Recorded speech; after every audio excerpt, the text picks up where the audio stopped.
آپ کو صلاح پڑھنی چاہیے، صلاح قائم کرنا چاہیے، نماز پڑھنی چاہیے۔ اللہ تعالیٰ فرماتے ہیں سورہ ہود میں، سورہ نمبر 11 آیت نمبر 114 میں کہ آپ صلاح قائم کرو دن کے دونوں آخری حصے میں اور جب رات قریب آ رہی ہے۔ اس کا مطلب ہے کہ دن کے دونوں آخری حصے میں مطلب ایک آخری حصہ ہے فجر جب دن شروع ہوتا ہے، اور دوسرا حصہ ہے عصر جب دن ختم ہونے آتا ہے۔ اور کہا گیا ہے کہ جب رات نزدیک آ رہی مطلب مغرب صلاح۔ تو اس آیت میں اللہ تعالیٰ ہدایت دے رہے کہ 3 بار نماز پڑھو، فجر، عصر، مغرب۔ اللہ تعالیٰ فرماتے سورہ اسراء میں سورہ نمبر 17 آیت نمبر 78 میں کہ نماز قائم کرو فجر کی، صبح کی، اور جب سورج اونچائی سے اترنے لگتا ہے اور رات کے حصے میں۔ یہاں اللہ تعالیٰ ہمیں کہہ رہے 3 بار نماز پڑھو، ایک ہے فجر تو پھر سے دہرایا گیا ہے جو سورہ ہود میں بھی کہا گیا تھا، اور سورج جب سب سے اونچے حصے پہ ہے ایٹ دا پینیکل، جب اترنے لگتا ہے یہ وقت ظہر کا، اور رات کے حصے میں یہ عشاء کا۔ تو یہ دونوں آیتوں سے ظاہر ہوتا ہے کہ ہمیں کم از کم نماز 5 بار پڑھنی چاہیے۔ اور کئی آیتوں میں اللہ تعالیٰ ذکر کرتے نماز پڑھنے کے بارے میں، مثال کے طور پہ سورہ طہ سورہ نمبر 20 آیت نمبر 130 میں، اور سورہ روم سورہ نمبر 30 آیت نمبر 17-18 میں۔ ہر مسلم کو کم از کم 5 بار صلاح قائم کرنی چاہیے۔ ایک ہے فجر جب دن شروع ہوتا ہے، جب رات میں آپ کو سفیدی نظر آتی ہے اس وقت سے لے کے سورج نکلنے کے پہلے تک۔ پھر ظہر کا وقت، سورج سب سے اونچائی پہ رہتا ہے جب اترنے لگتا ہے، اور ظہر اور عصر کے بیچ، یا جب آپ کی پرچھائی دگنی ہو جاتی ہے۔ تیسری صلاح ہے عصر، ظہر کے وقت کے بعد سے شروع ہوتی ہے اور سورج ڈھلنے سے پہلے۔ چوتھی صلاح ہے مغرب کی، سورج ڈھلنے کے بعد سے شروع ہوتی ہے اور آسمان میں لالے ختم ہونے سے پہلے۔ اور آخری صلاح ہے عشاء کی، جو مغرب صلاح کے بعد سے لے کے نصف اللیل تک، رات کے آدھے حصے۔ یہ 5 وقت کی صلاح ہر مسلمان کے لیے فرض ہے۔ اگر 5 وقت کی صلاح آپ پڑھیں گے اور 5 وقت آپ کا ذہن پروگرام ہو جائے گا تو انشاءاللہ آپ برے کام سے دور رہیں گے، آپ کو ہدایت ملیں گی، آپ کو رہنمائی ملیں گی۔ صلاح شروع ہونے کے پہلے لوگ کو بلایا جاتا ہے صلاح کی طرف۔ ہم دیکھتے ہیں کہ یہودی مذہب میں وہ استعمال کرتے ٹرمپٹ لوگوں کو بلانے کے لیے۔ لکھا گیا اولڈ ٹیسٹیمنٹ میں in the book of Numbers chapter number 10 verse number 1 سے 3 میں خدا کہتے ہیں موسیٰ علیہ السلام سے، آپ 3 چاندی کے ٹرمپٹ بناؤ۔ ٹرمپٹ اس کو کہا جاتا ہے نا، ٹرمپٹ،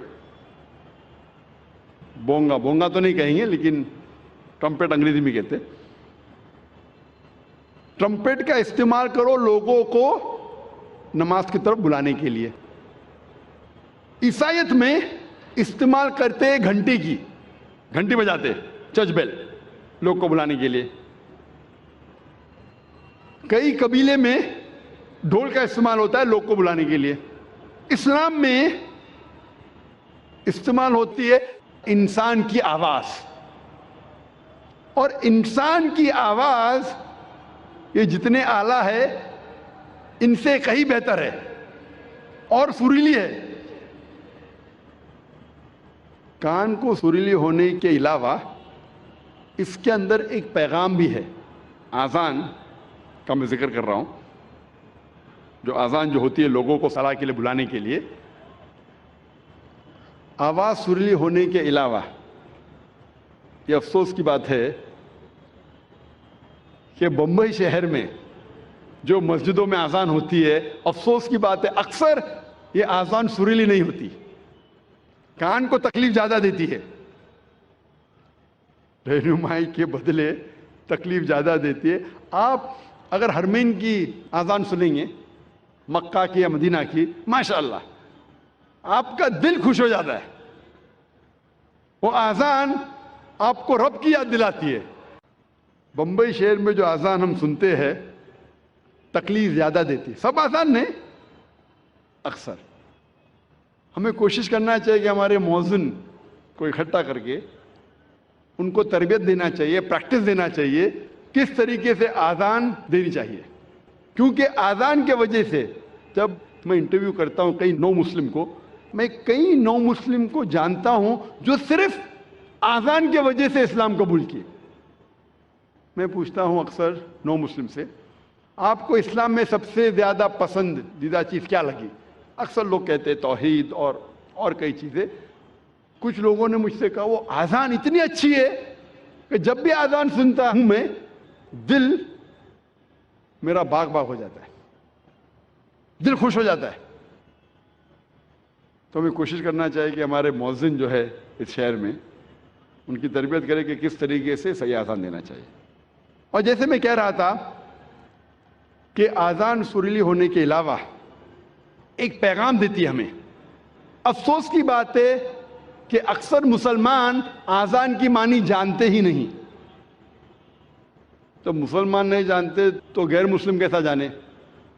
اور میں ایک واقعہ آپ سے کہنا چاہتا ہوں، اور یہ حقیقت واقعہ ہے. تقریباً 10-15 سال پہلے جب میں کیرلا میں گیا تھا تقریر کرنے کے لیے، اور یہ حقیقت ہے، مجھے مہمان خصوصی بنا گیا تھا اور میرے تقریر کے پہلے ایک غیر مسلم پولیٹیشین کو بلایا تھا. اور اپنے تقریر میں ہر پولیٹیشین جو غیر مسلم میں کوشش کرتا ہے کہ اگر مسلم گیدرنگ دیکھتا ہے تو وہ تعریف کرے گا اسلام کی. تو یہ غیر مسلم پولیٹیشین تعریف کرتے کرتے کہنے لگا کہ ہمارے اس دیش میں جو مسلمان مغل بادشاہ اکبر اتنے مہان کام کیے، اسی لیے مسلمان روز 5 بار اللہ اکبر کر کے اکبر بادشاہ کی تعریف کرتے. آپ سمجھ رہے ہیں یہ جوک ہے؟ جوک نہیں، حقیقت ہے. اور میں خود گواہ ہوں. میں سٹیج پہ بیٹھا تھا، اچھا میرے تقریر کے پہلے اس نے کہا، تقریر میں نے اس کی غلط فہمی کو دور کیا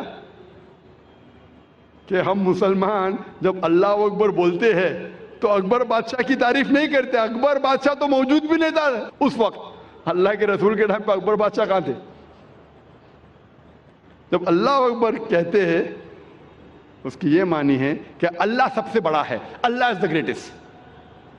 اسی لیے ہر مسلمان کا فرض ہے کہ کم از کم وہ آزان کی معنی کو جانے تاکہ خود کے دل پہ اثر ہو، اور ساتھ ساتھ جو لوگ کو اس کی معنی نہیں پتہ ہے، غیر مسلمانوں کو نہیں پتہ ہے، ان لوگوں کو اس کی معنی بتائے. اور آزان میں ہم 4 بار دہراتے اللہ اکبر اللہ اکبر اللہ اکبر اللہ اکبر. اللہ سب سے بڑا ہے، اللہ سب سے بڑا ہے، اللہ سب سے بڑا ہے، اللہ سب سے بڑا ہے. اشہد ان لا الہ الا اللہ، میں گواہی دیتا ہوں اللہ کے علاوہ کوئی معبود نہیں. میں گواہی دیتا ہوں کہ اللہ کے علاوہ کوئی معبود نہیں. اشہد ان محمد رسول اللہ، میں گواہی دیتا ہوں کہ محمد صلی اللہ علیہ وسلم اللہ سبحانہ وتعالیٰ کے رسول ہے. میں گواہی دیتا ہوں کہ محمد صلی اللہ علیہ وسلم اللہ کے رسول ہے. حی علی الصلاح، حی علی الصلاح، آؤ صلاح کی طرف، آؤ صلاح کی طرف. حی علی الفلاح، حی علی الفلاح، آؤ فلاح کی طرف، آؤ فلاح کی طرف، آؤ کامیابی کی طرف، آؤ کامیابی کی طرف، آؤ اچھے کام کی طرف، اچھے کام کی طرف. اللہ اکبر اللہ اکبر. اللہ سب سے بڑا ہے، اللہ سب سے بڑا ہے. جب ہم آزان کی معنی کو جانیں گے پھر ہمارے دل پہ آزان کا اثر اور گہرا پڑے گا.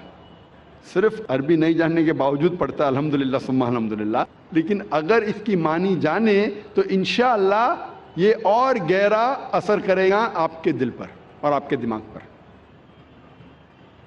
اللہ تعالیٰ فرماتے سورہ جمعہ میں سورہ نمبر 62 آیت نمبر 9 میں کہ جب آپ جمعہ کی آزان سنتے ہیں تو فوراً جمعہ کی نماز پڑھنے کی طرف جائیے، جماعت کی طرف جائیے. آزان صلاح جو جماعت میں ہوتی ہے اس کے پہلے دینا ضروری ہے. اور اللہ تعالیٰ فرماتے سورہ طہ میں سورہ نمبر 20 آیت نمبر 11 اور 12 میں، جب موسیٰ علیہ السلام آگ کی طرف جاتے ہیں تو ایک آواز سنتے ہیں. اللہ تعالیٰ کہتے ہیں اے موسیٰ اپنے پیروں میں سے جوتیاں نکالو، کیونکہ تم پاک وادی میں ہے، وادی طویٰ میں. کیونکہ اللہ تعالیٰ حکم دیتے ہیں موسیٰ علیہ السلام کو. اس حکم کا ذکر ہے قرآن مجید میں سورہ طہ میں سورہ نمبر 20 آیت نمبر 11 اور 12 میں. اسی لیے ہم مسلمان صلاح کے پہلے ہمارے جوتیاں نکالتے ہیں. اس کا ذکر آتا ہے یہودی اور عیسائی